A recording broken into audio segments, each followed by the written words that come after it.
Over the last week or so, I've noticed that the activity in my apartment has reached the worst it's ever been. My boyfriend and I have both been scratched, toyed with, and terrified by whoever or whatever is in our place. My cat has been meowing at nothing, scratching the air, and won't go near the bedroom anymore, even though she loves to cuddle while we sleep. We've begun sleeping in our living room to avoid the many occurrences in our bedroom. I recently found out that my boyfriend and his friend over while I was at work during this period of increased activity so that I wouldn't know. His friend and him pulled out a Ouija board and tried to communicate with the spirit. My boyfriend has never had experiences with the paranormal and was never a believer before he met me. His friend was a non-believer too. My boyfriend had no idea the significance of playing with a board in a haunted place, even in a non-haunted place. His friend, according to my boyfriend, didn't take the board seriously and was basically just goofing around, trying to get my boyfriend to admit that we were lying and the ghosts weren't real. I was so mad when I found out, but again, he knew very little about the paranormal and had no clue what he was getting himself into. He was promptly made aware of the gravity of the situation he had now created when events had began occurring during their session. This is his story from his perspective. My friend, we'll call it F, and I pulled out the board that he had bought a day earlier and set it up on the dining room table. The cat immediately ran out of the room, which didn't frighten me, until I look back on it now. We got the planchette set up in the middle of the board, at which point my friend began saying stupid stuff like, "Here, ghosty ghosty," and "Show us a sign you're real." I started feeling really nervous, but I don't want to seem scared, so I just let him continue. F at some point started getting really impatient and started taunting the ghost and calling it names. The planchette moved to goodbye when F asked, "What kind of ghost doesn't make itself known?" And F started laughing because he thought it was me moving it. So I removed my fingers and said, "Okay, ask again then." He did, and the planchette started moving again. F's face went super pale, and the hairs on my arms started standing on end. F said he could feel it towing the planchette even when F was trying to keep it still. It again moved to say goodbye, and I told F to stop now. F didn't stop and kept asking for a sign that something was here. He was determined to prove me wrong. That's when crap hit the fan. The board itself moved slightly, and I forcibly pushed the planchette to goodbye and told F to pack it up. As soon as we started packing up, we heard banging on the window. It started as a tap and got louder until it was shaking the window pane. F and I started shaking and trying to ignore the knocking. Then the board shot off the table and onto the floor. F picked it up and shoved it into the box, and we both went out and threw it in the garbage, out front of the apartment complex. We went back inside, trying to forget what had happened. When I started shrieking and clawing at his neck, he said something touched him. I calmed him down and we put a movie on to try and drown out the bad feeling we both had. I knew you'd be home from work soon, so I tried to collect myself so you wouldn't know what I'd done. That's when the knocking started again. F tried to say it was probably kids, even though we live on the 5th floor. On cue, all of the doors that had been open in the apartment slammed shut at knocking speed. F couldn't explain that. He didn't decide to leave then, and I haven't heard from him since. You got home, and things went back to normal. My boyfriend isn't really a words guy, so to have him tell me an entire story was confirmation that this was real and terrifying for him. We've decided to call the priest back in to bless the house, and in the meantime, I have my cousin coming over to sage and cleanse us in the house. So far, the Ouija board hasn't laid a horror movie cliche appearance, and the activity has remained the same level as it was before, besides that one night. So hopefully my boyfriend just pissed it off a little and didn't invite a totally new entity into the house. We have discussed what he did and why it was bad, and he has promised to not do it again. His poor friend may never get over it, But it's his problem, not mine. I'm furious at him, persuading my boyfriend to do something so stupid. F knew how I felt about the board and still brought one into my home. Any suggestions for if the board suddenly makes a reappearance?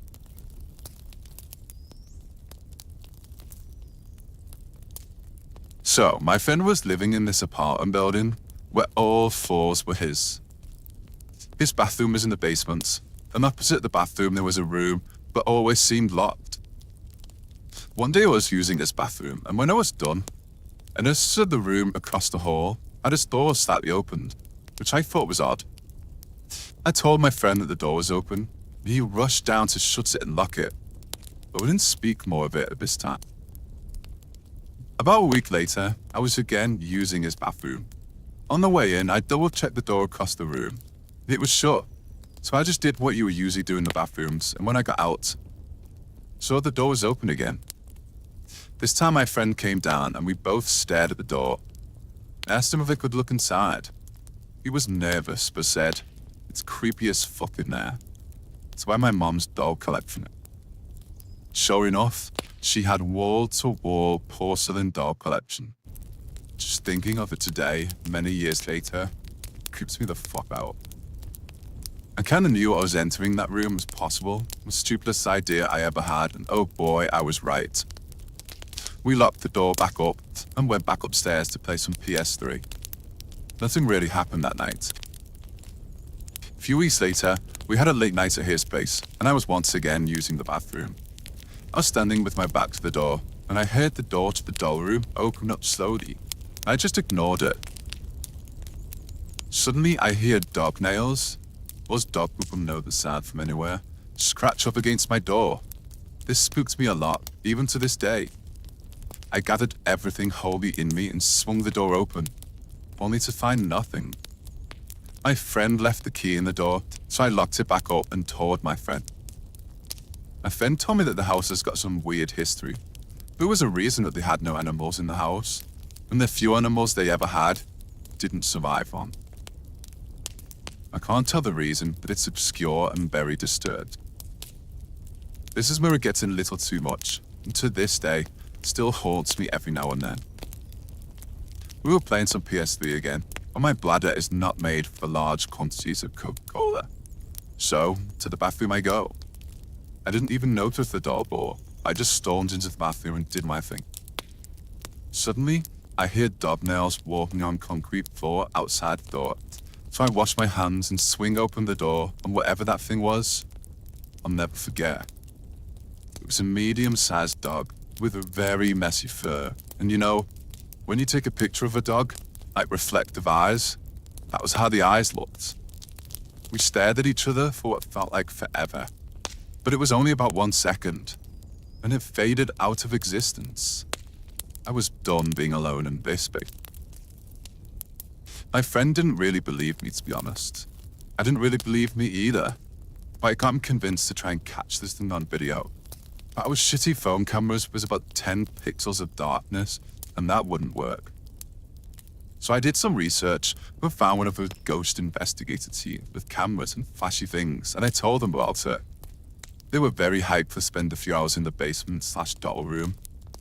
They got all their stuff set up, and we sat on the 2 floors up playing some more PS3. After a little while, we heard a lot of shouting, and his front door slammed shut. So we went down there to see what the heck happened. All their things, cameras, and all their ghost-busting equipment was still there. So we went outside and spoke with them. They said that they would come back for their stuff in the morning, and then we would talk. They were shook to their inner cores. I went home and my friend went to bed. I was down there at 9 a.m. the next morning, but by then, they already got their stuff packed up and left. My friend told me that they caught the door opening and something launched at them and haunted them out of the basement.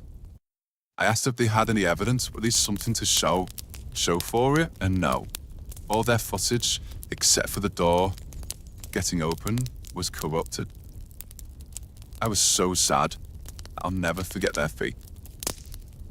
By this stage, his parents divorced, and his mom moved out and took her doll collection with her.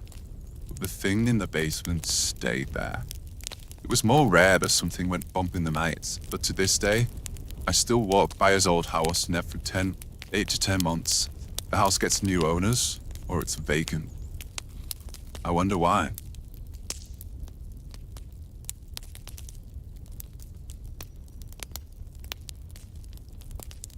This story has happened to me over the course of a few months, working at my new workplace. To make sure that no one can guess where I'm working or who I am, I won't be giving any identifying information. All I can say is that my store is a retail store and I'm a sales associate. I recently started working here after my old workplace let me go due to COVID-19. It's been a great place to work while I'm out trying to find a new full-time position. However, in the last few months, it's a strange goings on, and so are my co-workers.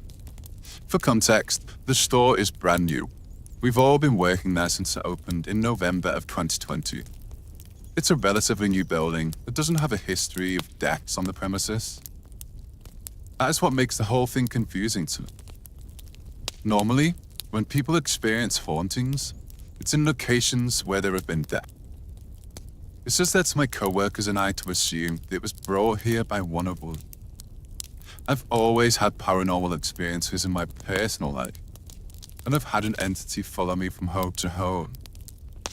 This makes me most likely. The first set of experiences was small. Lights would turn on and off when no one was near the switches, the music would change on its own, and doors would slam and walk on their own. All of this was chalked up to drafts, electrical issues, or coincidences. Every time we brushed off, it would get worse. We started getting weird calls on the phone that would sound like someone heavily breathing into the receiver. We started seeing shadows in corners on the security tick. We all started feeling cold air rush through the store. We called the cops about the weird calls because they felt threatening. The police traced the calls, found that they were coming from the store phone. This made absolutely no sense. How could someone be making the call from the only phone in the store to the only phone in the store? Whatever was in the store started closing and locking the storage room door while people were inside getting product. So our boss began scheduling us so that none of us were there alone just in case we got locked in. The storage room became one of the most active places in the store where product was going missing, was being moved, or being thrown at me by my co-workers. Security footage showed all these things happening without anyone being in the frame of the camera. You could clearly see boxes being thrown, products being moved, and the door swinging open and closed. After a month of these relatively small but spooky experiences, we began having terrifying experiences that had no explanation. My co-worker and I were at the front of the store rearranging displays, and we heard a blood-curdling stream coming from the storeroom. We were alone in the store, so we rang the police and waited out front. We'd had a few break-ins and were held hostage at gunpoint once since opening, so we assumed there was someone in the storage room. Police came and did a sweep and found that the storage room was a mess. Everything was out of their boxes and on the ground. There were punched holes in the walls, and the lights had been shattered. They wrote a report and left. Once they were gone, my co-worker and I called our boss to come in and look at the security tapes. The tapes glitched after the scream and didn't turn back on until the storage room was destroyed. Today, we had a particularly frightening experience. I was in the storage room with my manager, with the door propped open. We'd gotten a latch on the inner corner of the wall by the door to keep the door from slamming shut on its own. It had worked up until now. We were looking at the security footage while stocking product to ensure we wouldn't miss any customers coming into the building, when we heard the door latch click and then the door slam. We heard the door handle jiggle and realized the door had locked. The store had recently switched to a manual lock on the outside door handle to prevent people being locked in the storage room. Something had actually managed to manually lock the door from the outside, trapping us in the room. We glanced at the security footage and saw absolutely nothing. Our cameras do sense heat and movement, however, and we saw a small alert in the corner of the camera footage at the storage room door that told us someone was standing at the door. This should have been impossible. There was obviously no one there. We had to call another associate to come in and let us out with their key. I had to take the day off. I was too terrified to work. My boss recently suggested we allow paranormal investigators into the store to figure out what is going on. My one co-worker is Aboriginal and brought white sage in to cleanse the store after I left, so we hope that will at least calm the entity. Luckily, I found a new position in a different store, so I won't have to deal with this much longer. I just hope that whatever this is doesn't follow me to my new job. The activity in my apartment has almost completely ceased since calling in a priest to bless me and my space. I've done daily meditation, had my friend in to cleanse every week, and I burnt incense on the daily to prevent the activity from returning. It's been disheartening that it might have moved to my workplace because of me.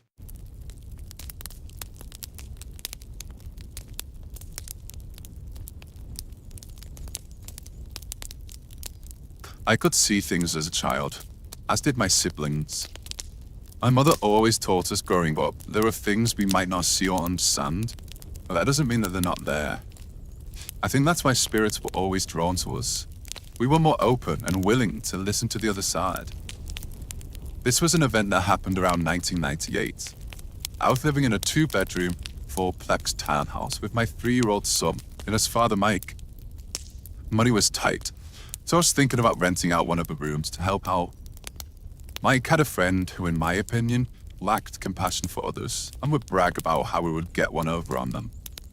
He often talked about this one particular gentleman whose name was Bill, and it saddened me.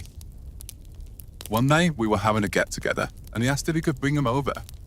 I was curious to meet him, so I said yes. He was a middle-aged, balding man who worked at the college as a teacher. He wasn't shy about his sexual preference, but it didn't bother me. He was kind, but seemed lonely, so he captured my heart, and we became very close friends. He spoke about his rich parents, and how he disgraced them. We wouldn't even give him the key to the front door, having to always enter from the back, so their friends wouldn't see it. All he ever wanted was to feel their love. He told me that every time he went to get a haircut, he would close his eyes and try to imagine his mother's hands stroking his hair. This broke my heart, and brought me even closer to him. I asked him why he was living with them, and he told me that on a teacher's salary, that's all he could afford. This is your lucky day, I told him. You can rent my room for considerably less than what you paid rent, and I will be proud to have you walk from the front door. He was elated and moved in straight away. Things were good. My son loved him, and I loved him too. He would sit on the floor and play with him all the time. Bill said that he'd never laughed so much in his life. After a while of living there, I noticed he was getting closer to Mike's friend. I tried to warn Bill about his character and his probable intentions, but he told me he was a big boy and not to worry about. But I didn't listen. Behind his back, I went to Mike's friend and pleaded with him not to hurt Bill. If he didn't share the same feelings, I wanted him to back off. I knew he had others and was just trying to get whatever he could from Bill in a sensitive state. But he just laughed at me like I was stupid, saying I wasn't thinking hurting him. Time went on and I noticed a change in Bill. He was more withdrawn and he stopped joining us for dinner downstairs. But when I asked him what was going on, he simply told me it was nothing. He was just tired and he'd be fine. One night, he'd been gone all day visiting my mother's 3 hours away. It was a long day and we were exhausted. Bill called me while I was driving because he wanted to talk to me about something important. I assured him we would talk when I got home, but by the time we arrived, it was very late. We were so tired, we never even made it up the stairs. We fell asleep on our big couch in the living room. It was about 5 a.m., and I heard muffled, sorrowful moaning and crying upstairs. The sound were mixing in with my dream state, and reality wasn't set in. I then got jolted up by the name being called out. It was Bill, standing on the stairs, looking and calling out to me. I felt so groggy, that it didn't seem real. I could hardly open my eyes, one of my greatest regrets. He was trying not to wake my son, sleeping next to me, so quietly he asked if we could talk. Looking at the clock, I remember saying, "Sweetheart, we'll talk later." He stood there for a moment and then gave me a half smile and said, "Yeah," and walked out the front door, making that the last time I ever saw him. He drove his car to his parents' house and parked in their driveway, and took his own life, leaving a note that read, "You were both right." I was informed of this later that day by his father, who said it so nonchalantly, like he was ordering a meal. He wanted to arrange a time to pick up his spare keys to Bill's car, and that their house was located in his room. So many regrets and what ifs, and in my mind, I know they don't deserve his love. His room was at the top of the stairs, and it was locked by only a deadbolt with no handle, so we had to remove the hinges to get in. His room was in disarray. Tear-soaked journals speaking about the destruction of his relationship and the infidelity of Mike's friend. There were self-loathing comments etched on the side rails of his wooden bed frame, and his clothes were in piles everywhere. I felt a deep sadness all around me in that room, and the guilt that if I had just not been so tired the night before, we would be talking right now. We managed to unlock the deadbolt, but his parents took the key, so what we could do was to prop the door closed using a small book, when we planned to change it later. I couldn't even bear to be in there. Weeks had passed, and it was the first of the month, so Mike and my son were going shopping for food, when there was a knock at the door, and it just happened to be Mike's friend. I was about to slam it in his face when he urgently said, "Please help her." I opened the door a little more, and standing next to him was a girl I had never seen before, and she looked desperate. "Please," he said. "She's in a bad situation, and her boyfriend was beating her, so I got her away from him. So now she needs a place to stay for a short while." I knew all too well about abuse, having formerly been a victim myself. I questioned why she didn't just go home to her family, but she said it was complicated, so I agreed to let her stay for. I told her that she could wait in the living room until we got back, because I had to clean up that room, seeing that all his belongings were still in there. I also told her that I would pick up a new door handle because the deadbolt one was in the open position, but we didn't have a key, so the door didn't shut, so she agreed to wait there. A couple of hours later, I received a frantic call from Mike's friend, asking me where we were. I told him we were picking up a doorknob, and he said, "You're not here?" And I'm going, "Weird." As we arrived, we were both standing in the carport, white as a ghost. He was holding her, and they both walked.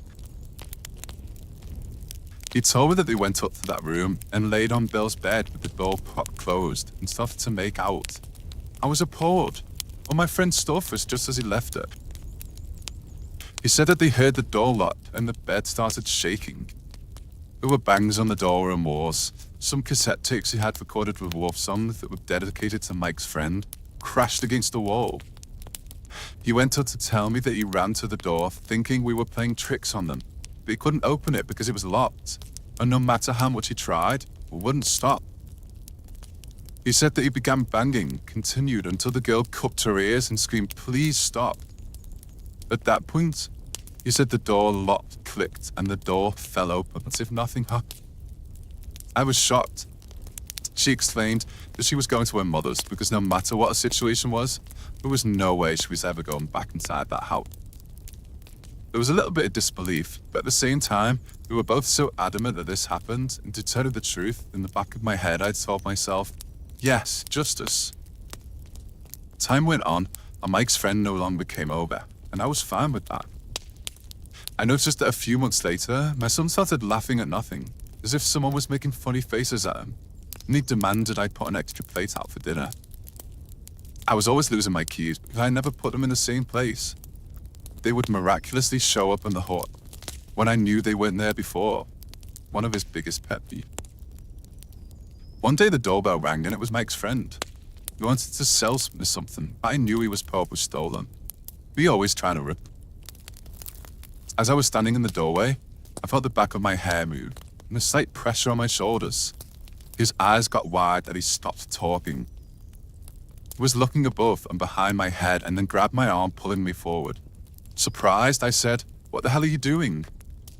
He explained that a large, dark, fog-like mass rose behind me and was lurching towards him. I told him to leave and went back inside. Always my hero.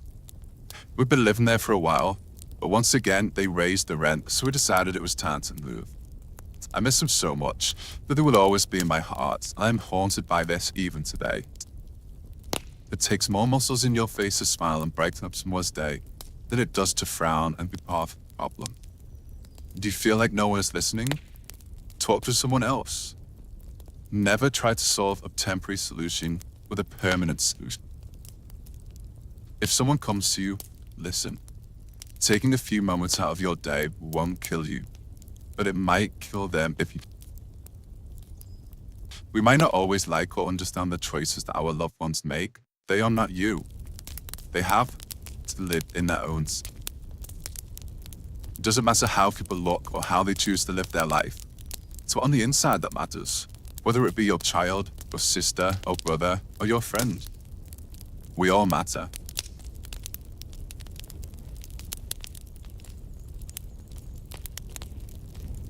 For those who've not been following my updates, I've experienced paranormal activity and demonic activity since I was a child. My boyfriend and his friend recently played with a Ouija board in my dining room, and the activity has reached a head. At one point, there was constant banging on my ceiling that would last hours, would start up at random hours. Now, thank goodness, the banging has mostly stopped. I can hear it sometimes, but it's faint, and it's not as annoying. Lately, there have been issues with the ghost or demon taunting my cat, Missy. She's been following something down the hallway, batting at it and hissing, and she has had multiple instances where whatever it was spooks her so badly, she falls on her back, shaking, then crying out. I took her to the vet thinking she might have something wrong with her brain and that she was sick. All of the tests came back normally. Missy even acts like something is touching her when she's laying on the bed. The tail will start whipping around, and she bites at the air, trying to get it to stop. You can see the hair on her back stand on end and twitch violently when nothing is touching her. I've owned cats before, and I've never seen this type of behavior. Missy is the sweetest, most loving cat, and something is obviously bothering her. The thing that makes me think it is the ghost or demon doing this is because I was standing in my kitchen, which is just off the dining room coincidentally, and Missy was being visibly upset by something in the room. I yelled at whatever it was to knock it off. That's when a painting I have of Missy came flying off the wall 5 feet away from me and slammed into the oven before smashing into the ground. I screamed for my boyfriend, and when he got there, we both tried to figure out how the painting had fallen like that. We tried dropping it every which way, and nothing made it go as far as it did. The fact that it was a painting of my cat that it had been tormented was proof to me that it wasn't just my cat being crazy. This thing had it out for it. The eeriest thing about this is that it was hanging on 3-meter Velcro tape. This whole strip of tape had been ripped off the wall, including a large strip of paint, and the tape had been flung 4 feet in the opposite direction of the painting. We made a special collar for Missy that had a metal anti-lost container attached where my cousin put black tourmaline and some herbs to protect her. We had her sage the house again and perform a blessing on Missy. So far, so good. Missy seems more relaxed and the apartment feels a bit lighter. Hopefully, it won't play with her anymore. For all the animal lovers, yes, the collar is breakaway in case it gets stuck, and it's pet-friendly herbs inside the container, in case it were to ever break. Pretty sure she wouldn't eat the tourmaline, so we should be good there.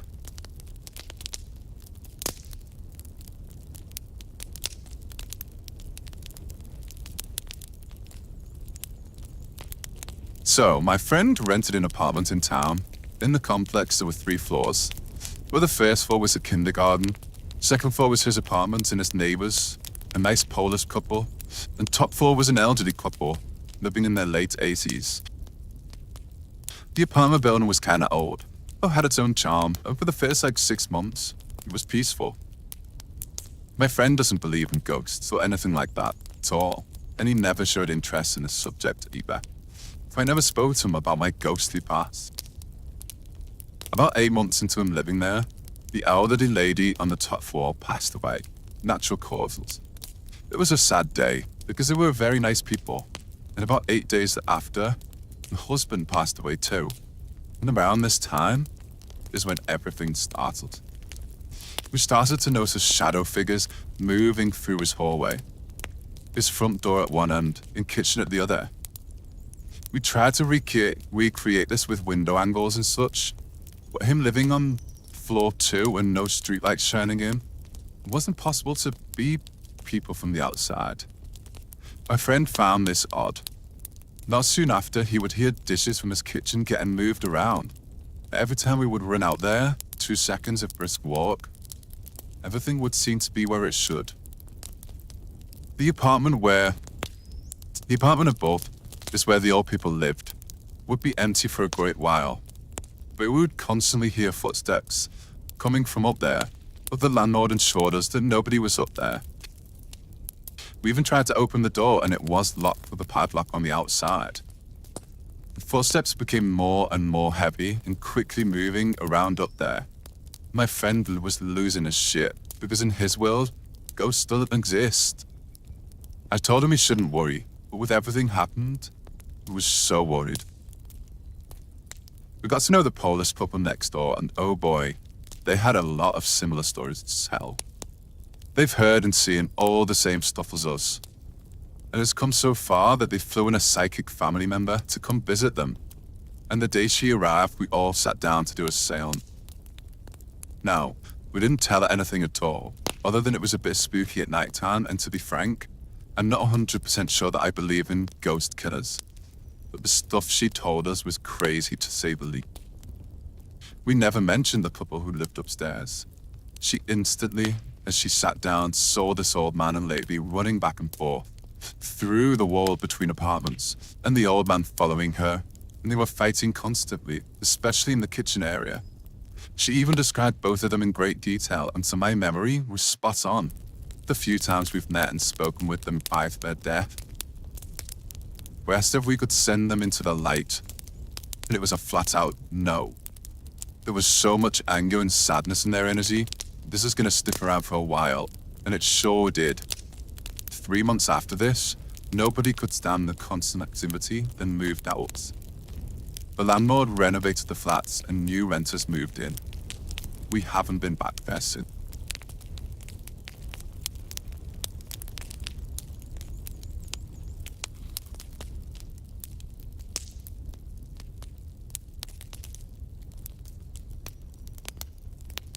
So, my parents live in a notoriously haunted location, and I lived in their house for about 16 years. Every day, there was something happening, but I'll just keep it to the most spooky things and the most common. I was 8 when we moved in, and I got the second biggest room in the house. Straight off the bat, we started to smell of pipe tobacco in my room, and nobody was smoking in the house.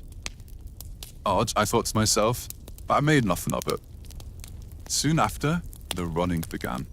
So much running. We had a hallway on the second floor connecting all the bedrooms, and small feet would run back and forth and stop at the staircase leading to the living room. This happened daily, and still do to this day. I just ignored it and thought it was the house. A little while later, we got some dogs, and the dogs wouldn't stop barking at my door all time of the day. So much barking, but nobody was inside. Soon after, the scratching on the walls began. Every night, there would be sounds like fingernails running down the walls, and nothing could stop it.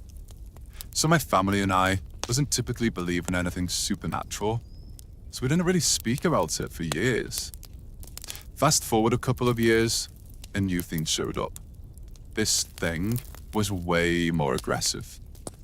Suddenly, shadows started shooting around the living room, hallway, and some seen floating up the stairs. This thing never stopped. We would also feel that we were being watched, but when trying to find anyone watching, there was no one. Fast forward a couple of years, with all these things happening on a daily basis, Whatever was lurking wasn't done cranking it up. One night, we all woke up to a massive crash. We all stormed out into the hallway and saw our big 200-plus-year-old oak wardrobe was not only knocked over, but completely destroyed. This thing was about 150 kilograms, and moving it was a nightmare that required many hands. The following day, we sat down in disbelief, and we finally spoke about the stuff as a family, and compared notes. We all had noticed the same things over the years, and for some reason, it kind of died down for a little, and we all could have a breather. But it just came back tenfold. We tried to find out why it's so haunted, and other than the prison that is located nearby, we found out that the owner before my parents was butchering animals. This is not a farmhouse. It's located in town, so that was odd. We removed the carpets one day, and in the middle of the room was a massive red stain that we couldn't remove. Time has come for me to move out. Living on my own, I got awesome. My dad is a very handy man and knows what he's doing. He was renovating my room and put up a shelf and locked the door so the dogs wouldn't be running around in there. Suddenly there was a big crash and my dad ran out of there. The shelf was torn out of the wall with such force, it tore the wood out with it and broke the wall. I mean, it could be decay, but I highly doubt that. He put the shelf somewhere else and it was all fine. To this day, my parents still live there. They've come to peace with the weird stuff happening, and I jokingly ask them if the kids been running in the hallways. And yes, we do. Every day.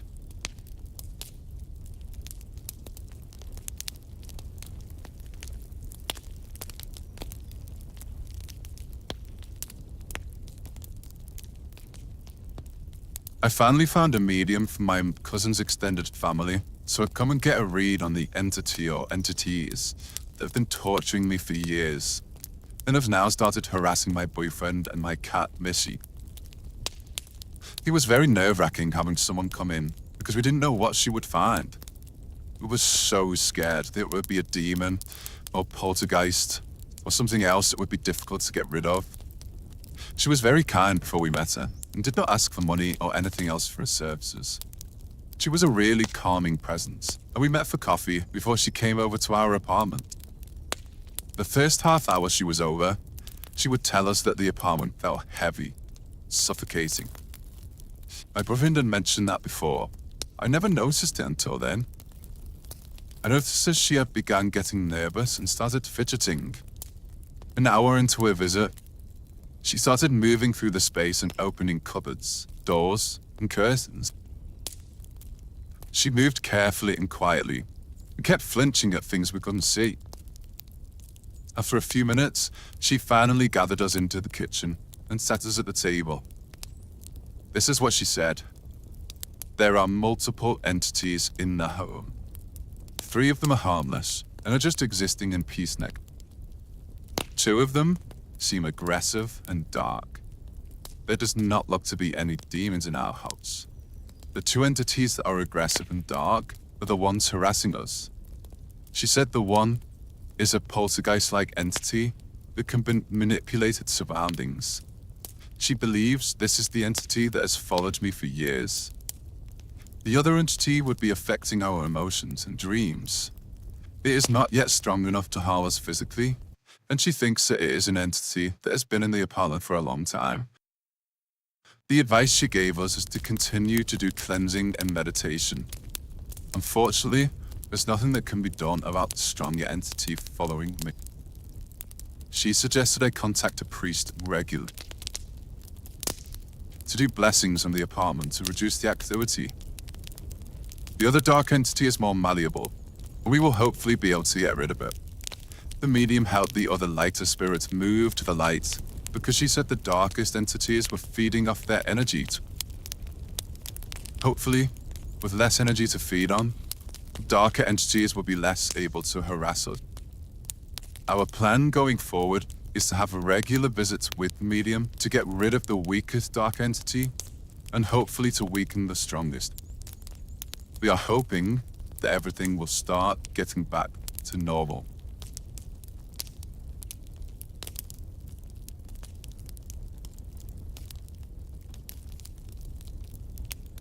My name is Brandy.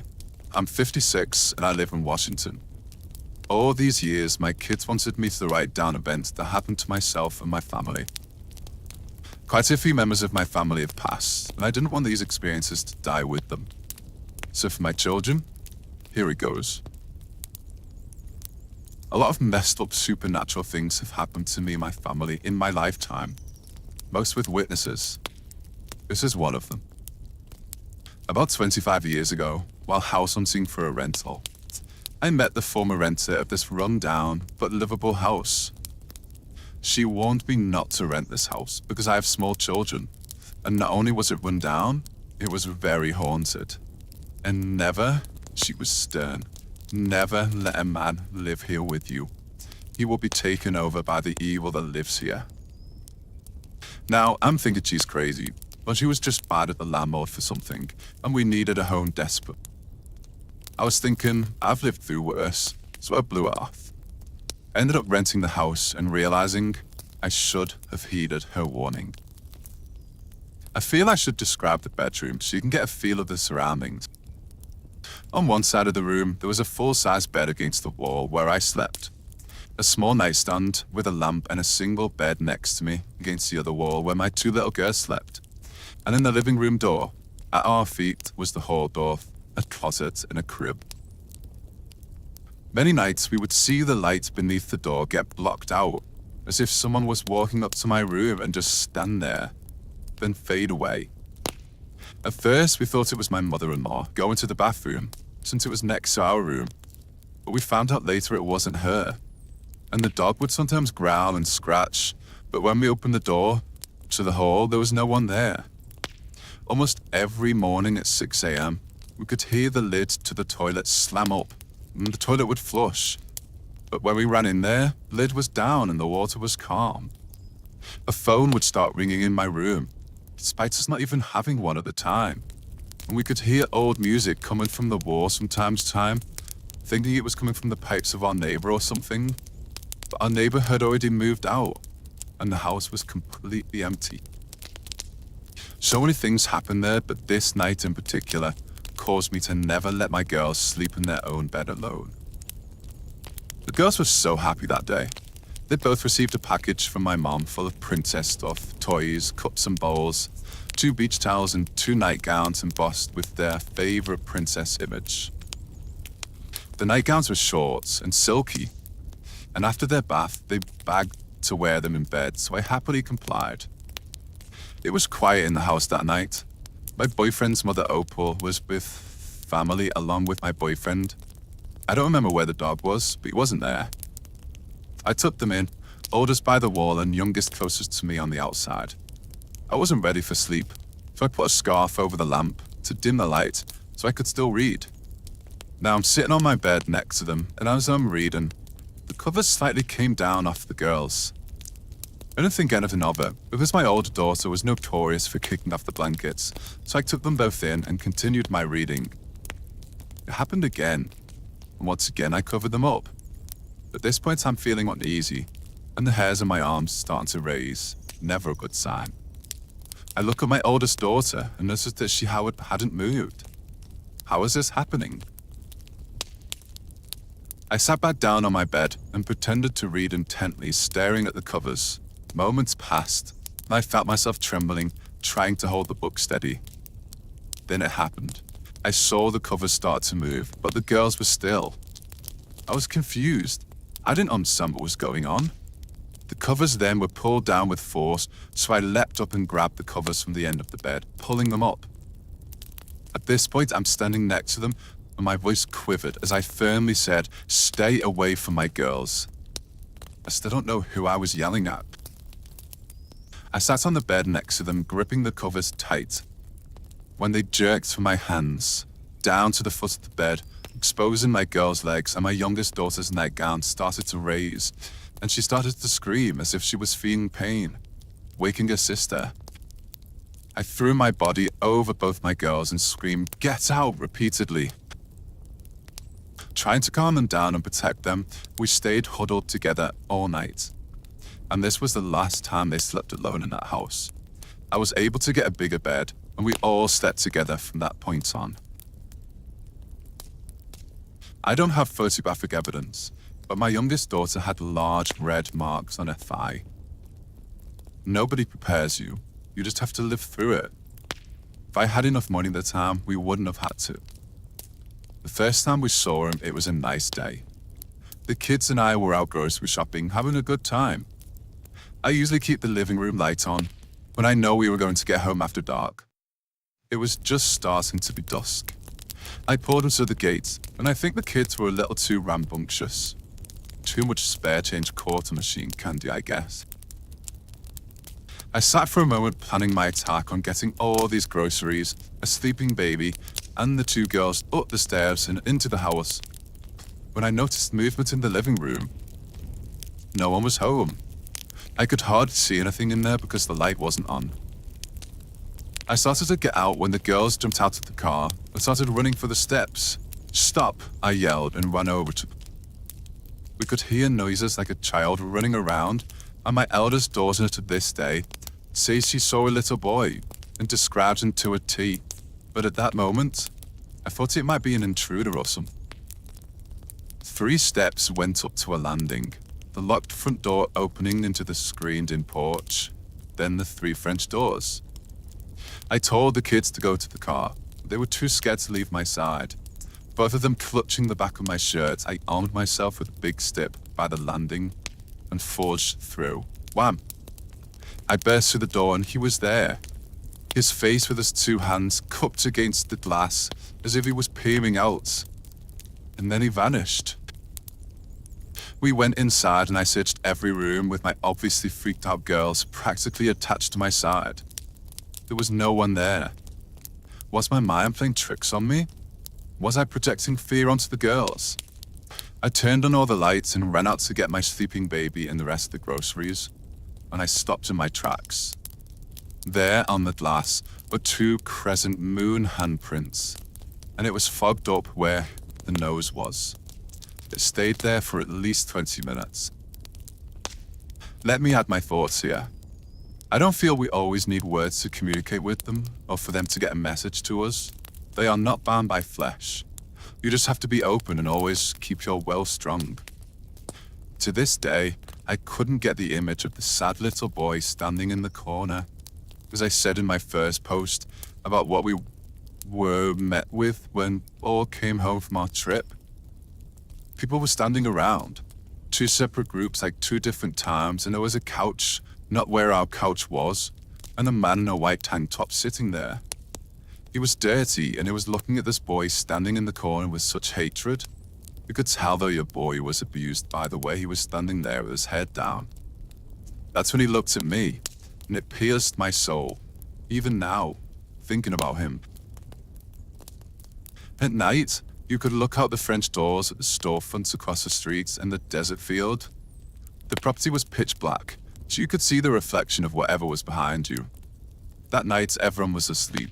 It was near Christmas, so I was admiring the lights decorating the stores, when I felt one of my children through the floorboards skip up next to me. I turned my gaze to the reflection, and I felt him tug on my shirt, extending my arm over as if to caress the back of his head and pull him next to me. It didn't hit me. This wasn't my child. He got next to me, and all I could feel was love and sorrow. As I turned to him, he was gone. I looked back to his reflection, and it was gone as well. He was about 8 or 9 years old. He had what looked like black and white Converse on. He was wearing old jeans with rolled up cuffs. I could see the edge of a white t-shirt under a light grey sweatshirt, and his hair was sandy blonde and whispers aside with the sweetest smile. In that moment, I felt everything and I cried. I saw images of abuse I do not want to elaborate on, and he made me feel that the man was not his father, and that he loved the comfort of our presence. So many emotions. I went to bed and held my kid tight. I'm so full of questions. What happened to his mom? How did he die? I looked for records and was told that back in the day, there were not many records kept out here in the desert. A person could live and die, and they wouldn't have records unless it was reported. A few years later, I ran into the former renter, so I asked if she knew anything about a boy living there. Or did someone die? And she said, Now this is not facts. She heard, I don't know where, that there was a boy and that his mother disappeared, leaving him with a stepdad who was unhonorably abusive to him. And later the boy was found stuffed in a hole of the property dead, and the stepdad had committed suicide. I don't know if that's true, but it seems pretty close to what I felt. I wish I could have helped him move on.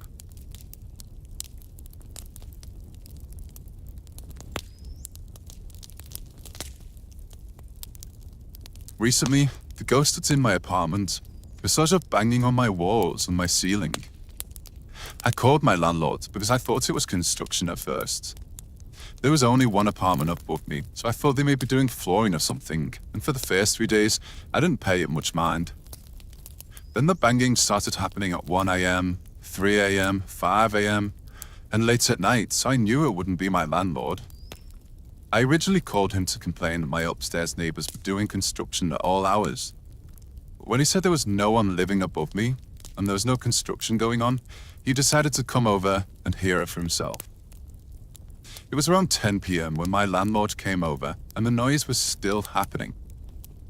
As soon as he stepped in the door, he realized that it was in fact coming from the ceiling. The noise would fade out, but then come back way stronger, and the walls of my apartment were rattling from the intensity of the bangs. My landlord called the police to have someone check the upstairs apartment in case there were squatters, but they checked and didn't find signs of anyone living there, and no signs of a break-in. The banging has continued all day, every day now for about a week. I haven't slept properly for days because it's so loud. I've attached a video to this post to really show how loud it is. I'm not showing the inside of my apartment for privacy. The banging is loud, and will move to different sections of the apartment randomly. In the video, you can hear the noise get softer and move away from me, and it starts back up right over my head. I'm at my wit's end, and I've shouted at whatever it is during it to stop. I've burned incense, I've prayed, and nothing has stopped the continuous banging. Meanwhile, at work, my ghost has started playing tricks on me. The area where I live has gone on lockdown again due to COVID, so right now, I'm the only person at the front of the store. My manager works at the back and picks and packs all curbside orders. Most of the lights are off at the front right now to save on electricity, so it gets pretty eerie at night. I keep hearing tapping at the door that leads to the back of the store and hearing someone whisper into my ear randomly while I'm working. I keep getting touched by the entity at work on my arms and back of my neck. I had the ghost blow in my face the other night too. So hard you could see my hand move on the security cam. I don't know if the increased activity has to do with my boyfriend making the ghosts angry, or if he invited something different into my life. I just wanted to stop, especially the band.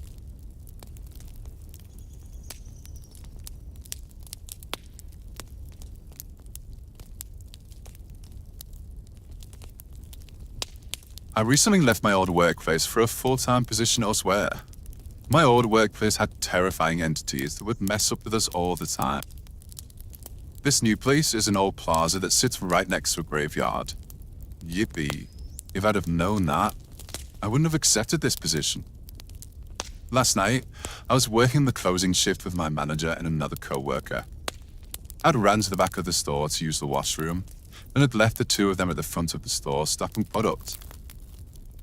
While I was in the bathroom, I saw the doorknob start to violently shake up and down as if someone was on the outside smacking it.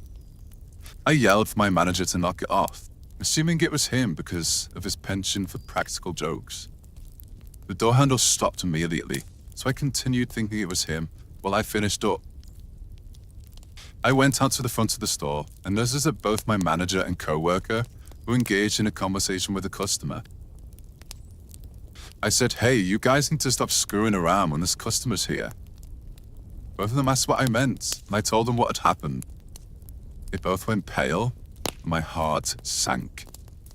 They furiously denied being in the back at all within the last 5 minutes.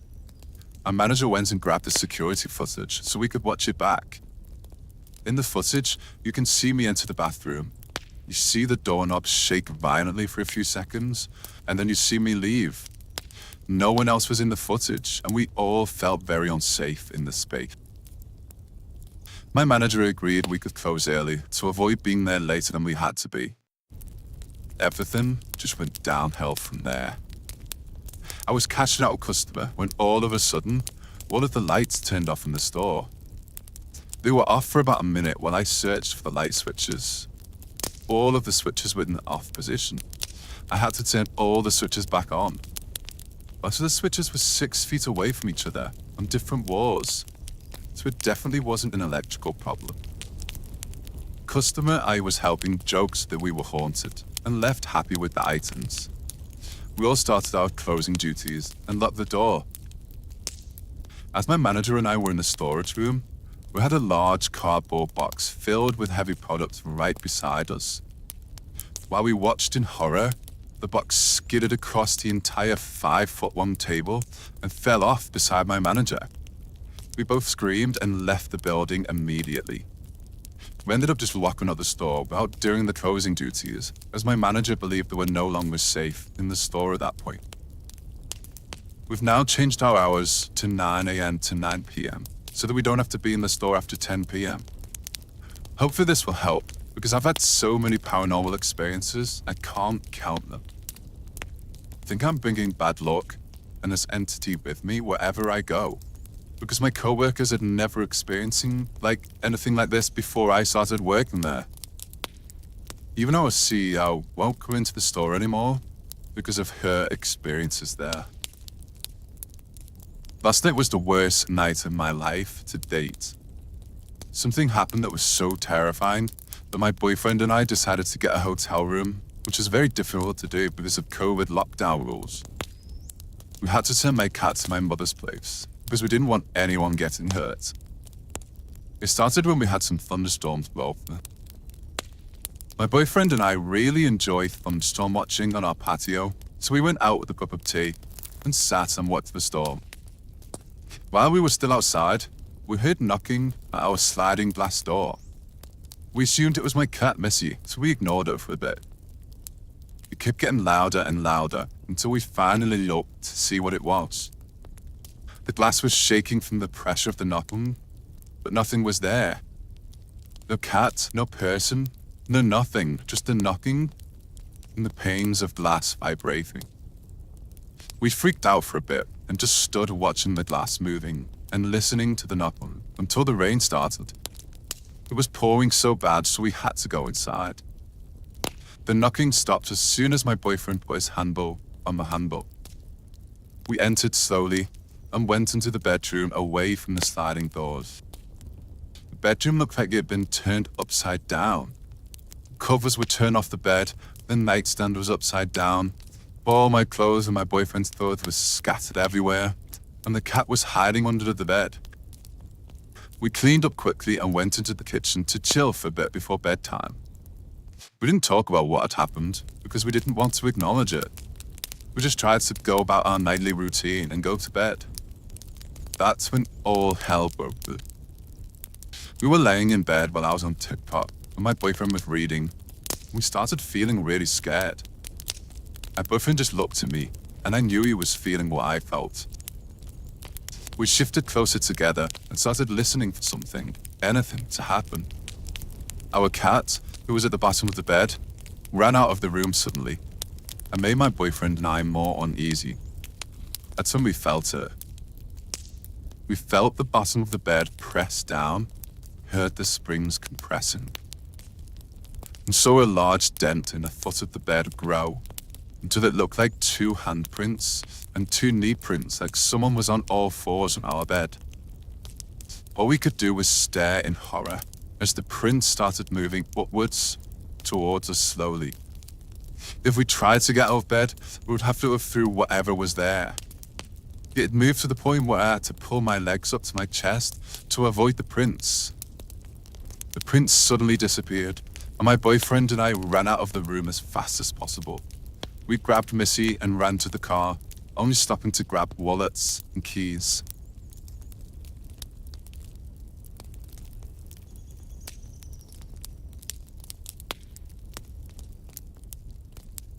It all started this morning. when my manager and I were opening, we got 4 anonymous heavy breather calls that each ended with what sounded like demonic screeching. Think Velociraptor, mixed with a young woman being strangled. We called the police and made a report, but we both knew nothing could be done. Once the store opened, we began hearing distant screaming coming from the vault. We ignored it until I was at cash and heard the scream right behind me. My manager and 4 customers heard it, and we all paused to figure out where it was coming from. That's when my manager pointed out scratches along one of our customers' necks. They went pale and left without their product. We heard the scream a few times in a few different places, and it was always screaming right behind me or my manager. I went on break around 1 p.m., and while I was sitting in the back, I heard rustling in the papers on the desk. I ignored it and started eating. All of a sudden, I felt a huge yank off my hair from behind and heard the screaming again. I screamed for my manager and ran out the store. We are currently looking at the footage, and you can clearly see my hair being pulled away from my head. Unfortunately, I don't have permission to share that video for privacy. Customers met the tapes. The yank was so violent, I lost a clump of hair. I'd given my 2 weeks notice a week ago, but luckily my manager let me go today. I couldn't stand being in my store for a second longer. I'll be calling my priest again for another blessing, in case this sin is latched onto me by I feel so violated. Moments after my attack, my manager had his shirt tugged so hard he nearly fell.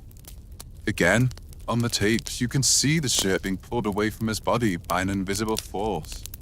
So creepy and scary. Cleansing clearly didn't work. Possibly made it worse.